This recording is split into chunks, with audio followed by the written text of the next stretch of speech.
when the new HOA president slapped me with double fees because my tractors were an eyesore and disruptive to community aesthetics. She had no idea she was picking a fight with the wrong farmer. After 40 years working this land, I wasn't about to let some clipboard-carrying bureaucrat tell me how to live. But what happens when they discover the quiet farmer they're trying to push out controls their financial future? Would you stand your ground? My story begins back in 1950, when my grandfather purchased this 80-acre plot with every penny he'd saved after returning from the war. He built it from nothing, just dusty soil and determination. By the time I was old enough to drive a tractor, this farm was producing some of the finest crops in the county. I never planned to be a banker. That career found me after college when I needed stable income to help keep the farm running during a drought. What started as a teller position grew into something much bigger over 30 years. But I never abandoned my roots. Every morning before dawn, I was in the fields. Every evening after my suit came off, I was back on my tractors. For decades, this area was all farmland. Folks knew each other by the crops they grew and the equipment they used. My red Farmall H tractor, the one my grandfather bought new, was as much a landmark as the old oak tree at the county line. Then about 8 years ago, the development started. First, just a few houses across the road, then entire neighborhoods sprouting up faster than our corn. I didn't mind at first. Land changes hands. That's just life. The new families were friendly enough, waving as they drove by while I worked the fields. 5 years ago, enough houses had been built that they formed the Oak Ridge Estates Homeowners Association. I attended their first meeting out of curiosity. Most were polite, if a bit confused about why I kept farming in the middle of their neighborhood, as if my farm hadn't been there for generations before their vinyl siding. The original HOA president, Tom Richards, was reasonable. We worked out what they called a grandfathered status agreement. My farm operations would continue as they always had, and I wouldn't be subject to the same rules as the residential properties. It was formalized in writing, notarized, and filed with the county. I thought that was the end of it. I was wrong. Everything changed 6 months ago when Diane Metcalf was elected as the new HOA president. She'd moved from some big city development firm and saw our little community as her project. At her acceptance speech, she promised to transform Oak Ridge Estates into the premier luxury community in the county. I didn't realize then that her vision had no room for my tractors or my family's legacy. It was a Tuesday morning in April when I heard the sharp knock on my door. I was already dressed for the bank. My tie half knotted as I answered. There stood Diane Metcalf, clipboard in hand, perfectly styled in her pantsuit despite the early hour, with 2 board members flanking her like bodyguards. "Mr. Harrison," she said, extending a certified letter toward me. "I'm personally delivering this, so there's no confusion about receipt." I took the envelope, confused by the formality. "What's this about, Diane?" "It's all detailed in the letter, but as a courtesy, I'll summarize." Her smile never reached her eyes. "The board has conducted a community assessment and determined that your property is in violation of several bylaws regarding equipment storage, noise ordinances, and community aesthetic standards." I started to object, but she raised her hand. "As a result, the board has voted unanimously to implement a special assessment fee for properties requiring additional administrative oversight. In your case, the fee is double the standard HOA dues." I opened the letter right there and scanned the contents. Sure enough, my quarterly HOA fee had jumped from $800 to $1,600. The letter cited excessive agricultural equipment visible from community areas and disruptive early morning machinery operation. "This is ridiculous," I said. We have an agreement. My farm operations are protected under the grandfathered status provision. Diane's smile tightened. If you look at Section 5 of the letter, you'll see that the board voted to amend the bylaws regarding grandfathered status exemptions. The amendment passed last month. I never received notice of any vote. Notices were mailed to all residents. Perhaps you should check your spam folder, she said with a slight smirk. The amendment allows for reassessment of exemptions when they conflict with the Community Wellness and Peace Clause. My tractors disturb the community peace, I asked incredulously. The older board member, Frank, looked uncomfortable but spoke up. There have been complaints about the noise. Some of our retirees say they can't sleep when you start up at 5 a.m. I've started at 5 a.m. for 40 years, I replied. That's farming. This isn't 1950 anymore, Mr. Harrison, Diane cut in. Times change. Communities evolve. Oak Ridge Estates is becoming an exclusive residential community. Your activities are increasingly incompatible with our direction. As they turned to leave, Diane paused. Oh, and the first increased payment is due in 2 weeks. Late fees will apply as normal. After they left, I spent the morning making calls instead of going to the bank. First to my lawyer, then to the county records office. What I discovered was infuriating. The HOA had indeed changed the bylaws, but with minimal notice and scheduling the vote during harvest season, when they knew I'd be working around the clock. But that wasn't all. Through a contact at the county planning office, I learned something Diane hadn't mentioned.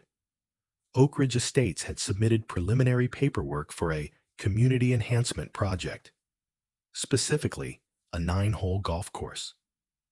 The proposed location? The low-lying eastern section of my farm, land they apparently expected me to sell once I was pressured enough by their tactics. It wasn't about noise or aesthetics at all. Diane Metcalf wanted my land, and she was weaponizing the HOA to get it. The monthly HOA meeting was scheduled for Thursday evening at the community center. I arrived early, dressed not in my usual work clothes or bank suit, but in my grandfather's old flannel shirt and the worn cap he used to wear. A quiet reminder of who had been here first. The room was packed. Word had spread about the special assessment on my property, and curiosity had drawn a crowd. I took a seat in the front row, directly across from Diane's podium. She called the meeting to order exactly at 7 p.m., running through routine business with practiced efficiency. When she reached community compliance updates, she nodded in my direction. As some of you may have heard, the board has implemented a special assessment on the Harrison property due to ongoing compliance issues. Her tone was matter-of-fact, as if discussing a minor landscaping violation. This decision was not made lightly, but after repeated attempts to work with Mr. Harrison regarding his excessive agricultural equipment. I waited until she finished before standing. The room fell silent. I'd like to address the board regarding this assessment, I said calmly. Diane looked annoyed, but nodded. You have 3 minutes, as per meeting guidelines. Thank you, I began, turning to face both the board and my neighbors. My family has farmed this land since 1950. Before there was an Oak Ridge Estates, before there were paved roads or streetlights, there was Harrison Farm. When most of you bought your homes, my tractors were already here. They're not just equipment. They're my livelihood and my heritage. I pulled out the original grandfathered status agreement. This document, which President Richards and I signed 5 years ago, explicitly protects my right to continue normal farming operations without interference. It was filed with the county and remains legally binding. Diane interrupted. As I've explained, the bylaws have been amended regarding exemptions. Without proper notice or my presence, I countered. And coincidentally, just as plans for a golf course overlapping my property were submitted to the county. A murmur ran through the room. This was news to most residents. Mrs. Abernathy, who had lived in one of the first houses built in the development, stood up. "I've never been bothered by Mr. Harrison's tractors. They were here when I moved in. It seems wrong to change the rules on him now." "With all due respect, Mrs. Abernathy," Diane replied sharply, "the board is charged with improving our community and protecting property investments. Mr. Harrison's industrial equipment and pre-dawn operations are incompatible with a modern residential community." A few newer residents nodded in agreement. "This isn't about tractors," I said firmly. "This is about wanting my land for a golf course that only a few of you will use." Diane's face flushed with anger. "That project is unrelated and still in preliminary discussion. The board called a vote on the special assessment. All in favor?" All 5 board members raised their hands, though Frank did so reluctantly. "The motion carries," Diane announced, banging her gavel with finality. "Next item of business." As the meeting continued, I remained seated, observing the dynamics. Most of the newer residents seemed to support Diane's vision, while the old-timers looked uncomfortable with the changes. As people filed out after the meeting, Diane brushed past me in the doorway. She leaned in close, her voice low so only I could hear. "Farmers don't belong here anymore, Mr. Harrison. The sooner you accept that, the easier this will be for everyone." I looked her straight in the eye. My family weathered the Dust Bowl, survived 3 major droughts, and kept this farm running through every economic downturn since the Korean War. We don't give up easily. Her smile was cold. Neither do I. I took a rare day off from the bank the following Monday. Instead of heading to my office, I drove to the county courthouse. As regional director at Heartland National Bank, I had relationships throughout the community, including with several county officials. It was time to use those connections. My first stop was the Register of Deeds, where my old college friend Sarah now worked as chief clerk. "Jim, haven't seen you in here for ages," she greeted me warmly. "What brings you to my dusty domain?" "Research project," I replied casually. "I'm interested in recent property transactions and development applications in the Oak Ridge Estates area." Sarah raised an eyebrow. "This wouldn't have anything to do with that golf course proposal that came through last month, would it?" "You know about that?" She nodded. Hard not to notice when a development group submits plans that overlap with established property lines. Seemed odd they'd file before securing the land. For the next 2 hours, Sarah helped me pull records. What I found was illuminating. The golf course wasn't just an HOA project.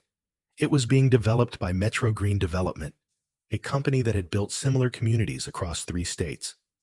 And the principal developer? Robert Metcalf, Diane's husband. Their pattern was consistent. They would target communities on the suburban fringe, establish positions of influence, and gradually pressure holdout property owners to sell. In 2 previous cases, they had used HOA regulations to make it financially untenable for long-term residents to stay. Next, I visited the county financial records office. As a banker, I knew that development projects require substantial capital. The HOA's published budget showed no allocation for a golf course, which meant they were seeking outside financing. Sure enough, Oak Ridge Estates HOA had applied for a $3.5 million community improvement loan just 3 weeks ago. The application listed property acquisition as one of the primary expenses. They were planning to use HOA funds, including my doubled fees, to pressure me and then buy my land. But the most revealing discovery came from my friend, Detective Miller, at the county sheriff's office. Over coffee, he mentioned something interesting. "You know, it's funny you're asking about the Metcalfs," he said. Diane filed for bankruptcy 3 years ago, right before they moved here. Major real estate deal went south in Pennsylvania. They lost everything. Almost went to jail for some questionable investor practices. And now they're running another development, I mused. Miller nodded. Clean slate, new state. People reinvent themselves all the time. By late afternoon, I had compiled a comprehensive picture. The Metcalfs were using the HOA as a vehicle to rebuild their fortune, with my farm as the centerpiece of their plan. They had already hired architects and were in talks with golf course designers. They were so confident they'd get my land that they'd begun the permitting process. Back in my truck, I made one final call to the executive offices of Heartland National Bank. As regional director, I rarely used my position for personal matters, but this situation warranted an exception. Janet, it's Jim Harrison. I need to know which institutions are considering loans to Oak Ridge Estates HOA. There was a pause while she checked. Actually, they applied with us 2 weeks ago. The application is on your desk for review next week. I smiled for the first time that day. Who's their current mortgage servicer? We are, Janet replied. We hold about 75% of the residential mortgages in that development after the merger with First Community Bank last year. And their HOA operating account? Also with us. Their reserve fund, too. Thank you, Janet, I said, my mind already formulating a plan. Please don't mention my inquiry to anyone. And mark that loan application for special review. My eyes only. I hung up, feeling a sense of calm determination. Diane Metcalf had no idea who she was really dealing with. It was time to gather my allies. Over the next 2 weeks, I moved carefully, speaking with selected residents and community members. My first stop was Harold Jenkins, who had lived across from my farm for the past 8 years and was one of the original homeowners in the development. Can't say I'm surprised, Harold said as we sat on his back porch overlooking my fields. Diane's been pushing her luxury community vision since day one. Last month, she tried to fine me for having my grandkids' bicycles visible in my driveway. How do most residents feel about her leadership? I asked. Harold sipped his coffee thoughtfully. Mixed. Newer folks like her promises about property values and exclusive amenities, but there's growing resentment about the constant rule changes and rising fees. That golf course she keeps hinting about? Most people don't even golf. Harold introduced me to a group of original homeowners who met weekly for breakfast at the local diner. Their stories were remarkably similar. Increasing restrictions, selective enforcement of rules, and a clear pattern of pressure on properties that didn't fit Diane's aesthetic vision. My next step was connecting with the County Agricultural Protection Board. As luck would have it, my former high school agriculture teacher, Bill Matheson, was now its chairman. They can't just regulate you out of existence, Jim, Bill assured me after reviewing my documents. State law protects established agricultural operations from exactly this kind of encroachment. Your farm predates their development by decades. Bill connected me with a lawyer specializing in agricultural land rights who agreed to review my case pro bono. This is exactly why the Right to Farm Act was created, the lawyer explained. Developers build next to farms, then complain about farming activities. The law is on your side. Most surprisingly, I found allies among some of the newer, younger families. Emily Chen, who had moved in just last year with her husband and 2 children, approached me after seeing me at the local hardware store. My kids love watching your tractors, she said. We moved here specifically because it wasn't just another cookie-cutter subdivision. The farm gives it character. She lowered her voice. And between us, Diane's been unbearable. She cited us for planting a vegetable garden in our backyard. said it was inconsistent with community standards. Emily organized a casual weekend gathering where I met several young families who shared her sentiment. They valued the semi-rural character of the community and were disturbed by the increasingly restrictive HOA rules. Many had stories about Diane's heavy-handed enforcement. I carefully documented every conversation, building a case of selective enforcement and procedural violations. The picture that emerged was clear. The Metcalfs were systematically reshaping the community to fit their development plans, using HOA regulations as their tool. Through my banking connections, I also learned more about their financial situation. The bankruptcy detective Miller mentioned had left them deeply in debt. This golf course development wasn't just a business venture. It was their attempt at financial redemption. By the end of the 2 weeks, I had assembled a diverse coalition. Original homeowners frustrated with changing rules, agricultural advocates concerned about farmland preservation, young families who valued the area's unique character, and legal experts well-versed in property rights. What none of them knew yet, what I kept closest to my vest, was my position at Heartland National Bank and the leverage it gave me. The HOA board had scheduled a special meeting to discuss the Community Improvement Project, deliberately during harvest time, when I would normally be in the fields from dawn to dusk. They didn't know I had rearranged my harvest schedule. They didn't know I had taken the day off from the bank. And they certainly didn't know I would be bringing reinforcements.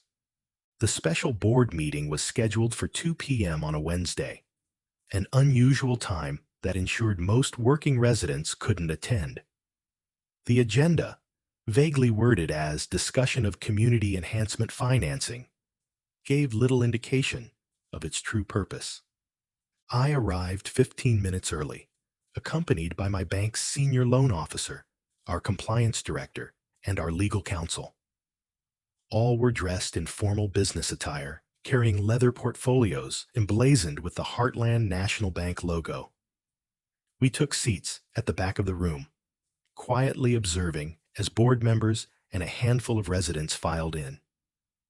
Diane entered precisely at 2 p.m., flanked by her husband Robert and the other board members. She seemed momentarily startled to see me, but quickly recovered, offering a tight smile. "Mr. Harrison, I'm surprised to see you here today. I understood this was your busy season." "I wouldn't miss it," I replied pleasantly. This meeting seemed particularly important. She frowned slightly at the 3 people with me, but didn't inquire about their identities before calling the meeting to order. "Today's special session will address the financing options for our community enhancement project," Diane began, her voice carrying the practiced enthusiasm of a sales pitch. "As you know, the board has been exploring ways to elevate Oak Ridge Estates to the premier residential community in the county." Robert stepped forward with a sleek presentation folder. "We're excited to share concept drawings for the proposed Oak Ridge Estates Country Club and Golf Course." He unfurled large architectural renderings showing a sprawling 9-hole course with a clubhouse, directly overlapping the eastern portion of my farm. "The project will require a community investment," Diane continued, "but the return in property values and quality of life will be substantial. We've already begun discussions with financial institutions regarding funding." I caught my loan officer's eye and nodded slightly. It was time. I stood up. "Before we continue, I have some relevant information to share with the board and residents." Diane looked annoyed. "Mr. Harrison, this isn't a public comment session. The board will take questions after the presentation." "I'm not here to ask questions," I replied calmly. "I'm here in my capacity as Regional Director of Heartland National Bank." The room fell completely silent. Diane froze mid-sentence, her expression shifting from irritation to confusion. "Perhaps you weren't aware," I continued, stepping forward and handing my business card to each board member. But Heartland National Bank is the mortgage servicer for approximately 75% of the homes in Oak Ridge Estates. We also manage the HOA's operating accounts and reserve fund. Robert Metcalf's face had drained of color. "What is this about?" he demanded. My compliance director stood, introducing herself formally. "Heartland National Bank has received your loan application for $3.5 million for community improvements. As the responsible lending officer, Mr. Harrison has flagged this application for special review due to several concerning elements." I pulled out a copy of their loan application. This application contains statements about property acquisition that appear to misrepresent the willingness of current owners to sell. It also fails to disclose the personal financial interest that board members have in the development company that would benefit from this project. Diane's composure finally broke. "This is outrageous. You can't use your position at the bank to interfere with HOA business." On the contrary, our legal counsel interjected, "Mr. Harrison has recused himself from the final decision on your loan application precisely to avoid any conflict of interest. However, as a fiduciary of the bank, he is obligated to report misrepresentations or omissions in loan applications. Those are federal offenses." The other board members were looking at Diane and Robert with growing alarm. Frank, the older member who had seemed uncomfortable at previous meetings, spoke up. "Diane, you told us the Harrison property was already under contract. You said he had agreed to sell, and that the bank had pre-approved our loan," added another board member. I turned to address the entire room. "I am not now, nor have I ever been, willing to sell my family's farm. And as of this moment, your loan application is on hold pending a full compliance review." Chaos erupted in the meeting room. Board members huddled in urgent whispers while residents bombarded Diane with questions. Robert Metcalf attempted to salvage the situation, his developer's charm working overtime. "There's clearly been a misunderstanding," he announced, raising his hands for quiet. "Let's take a brief recess to sort this out. Board members, please join us in the side office." As they filed out, I noticed Frank hanging back, hesitating at the door. He turned and approached me instead. "Jim, I had no idea about any of this," he said quietly. "I've been on the board since the beginning. We were told this golf course was what the community wanted, that it would benefit everyone." "It benefits the Metcalfs primarily," I replied. "Have you seen the full business plan?" Frank shook his head. Metro Green Development, their company, would manage the golf course with a guaranteed 15-year contract. They'd control the clubhouse, the pro shop, the restaurant. The HOA would take all the financial risk, but they'd reap the profits. Frank's expression hardened. "I need to see those documents." The board's brief recess stretched to nearly an hour. Through the glass walls of the side office, we could see animated discussions, occasional shouting, and Diane repeatedly checking her phone. Finally, they emerged, visibly tense.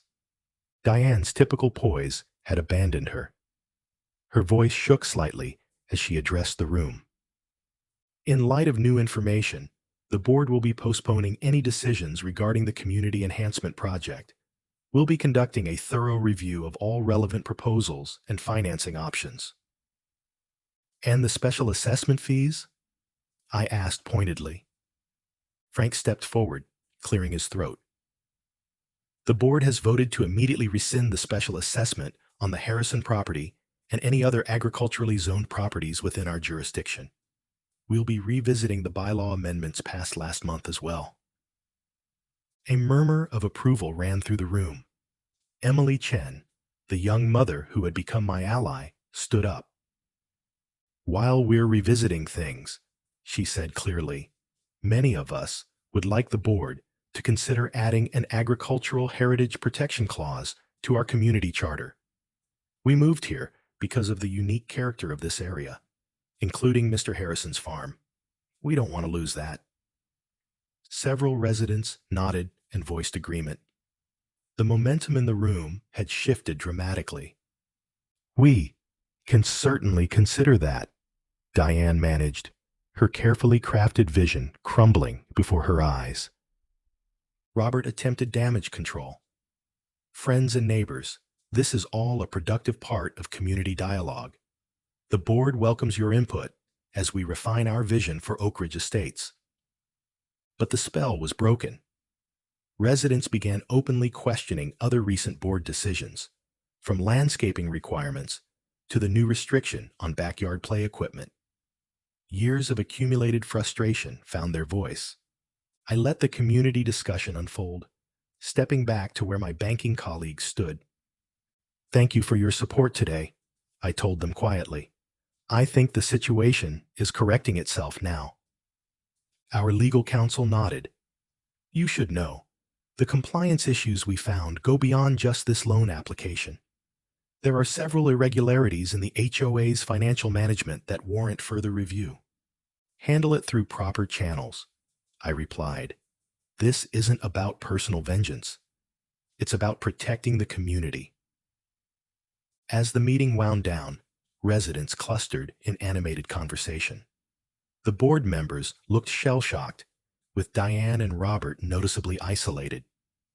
Before leaving, Frank approached me again, this time with several other board members. "Jim, we owe you an apology," he said, extending his hand. "Many of us have been on the board since the beginning. We let ourselves get railroaded by promises of progress without considering what we might lose." "What happens now?" I asked. "There's an emergency board meeting tonight," he replied. "I expect we'll be accepting some resignations and scheduling a special election to fill the vacancies." 3 days later, a certified letter arrived at my farm. Inside was a formal apology from the Oak Ridge Estates HOA, a confirmation that all special assessments had been canceled, and notice that Diane Metcalf had resigned as president, effective immediately. Robert's development company had withdrawn all proposals for the golf course project. The most satisfying news came a week later when Frank called to tell me the board had unanimously approved a new agricultural heritage protection clause in the community charter, ensuring that existing farms would be protected from future HOA interference. The Metcalfs put their house on the market the following month. I heard through bank channels that their golf course dreams had collapsed when investors pulled out after learning of the community opposition and their past bankruptcy. Spring arrived with a sense of renewal that extended beyond just the crops. The tension that had gripped our community through the winter had dissipated, replaced by a new spirit of cooperation. Frank, now serving as interim HOA president, had formed a heritage committee tasked with preserving the area's rural character while accommodating responsible development. To my surprise, he asked me to serve as an advisor. "We need your perspective, Jim," he explained. "For too long, we've seen your farm as something separate from our community instead of the heart of it." The Heritage Committee became unexpectedly popular, especially among younger families. Emily Chen took a leading role, organizing the first Oak Ridge Farm Day, an event that brought residents onto my property to learn about agriculture. "My kids have been asking endless questions about farming," Emily told me as her 6-year-old daughter climbed wide-eyed onto my farmall tractor. "They see these big machines, but have no idea how food actually grows. This bridges that gap." What began as a small educational event blossomed into a community tradition. Families picnicked in my fields. Children planted sunflower seeds along the property line. And neighbors who had barely spoken before found common ground over fresh corn and homemade ice cream. The tractors that Diane had deemed an eyesore became attractions. On weekends, I'd often take neighborhood children for slow rides around the barnyard, watching their faces light up with wonder at the machinery their parents only saw as noisy obstacles. Even some of the newer, wealthier residents who had initially supported Diane's vision came around. James Wellington, a retired executive who had moved from Chicago, approached me after one community event. "I bought here because the listing promised an exclusive community with golf course access coming soon," he admitted. "But this, neighbors actually knowing each other, kids playing outdoors, understanding where food comes from, this has real value."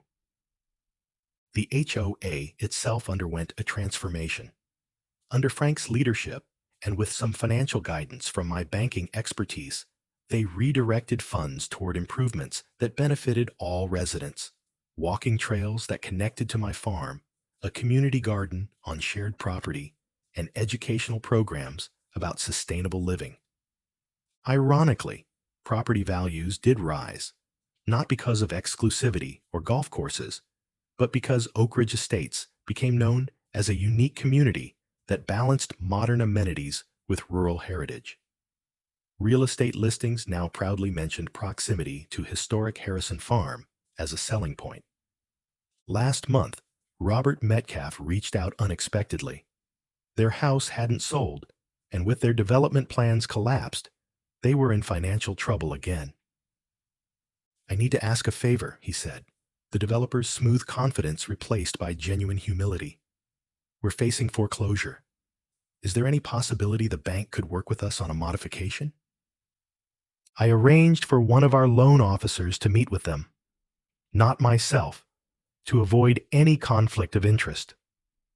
The Metcalfs would keep their home under terms they could manage and would have a chance to rebuild their lives as ordinary community members rather than aspiring developers. True community isn't about forcing everyone to fit the same mold. It's about respecting the heritage that gives a place its character. Sometimes, the people others try to push aside are the very ones holding the community together. Never underestimate a farmer who wears a suit on weekdays. And remember, the land we stand on has stories longer than any of our ambitions, worthy of preservation rather than erasure.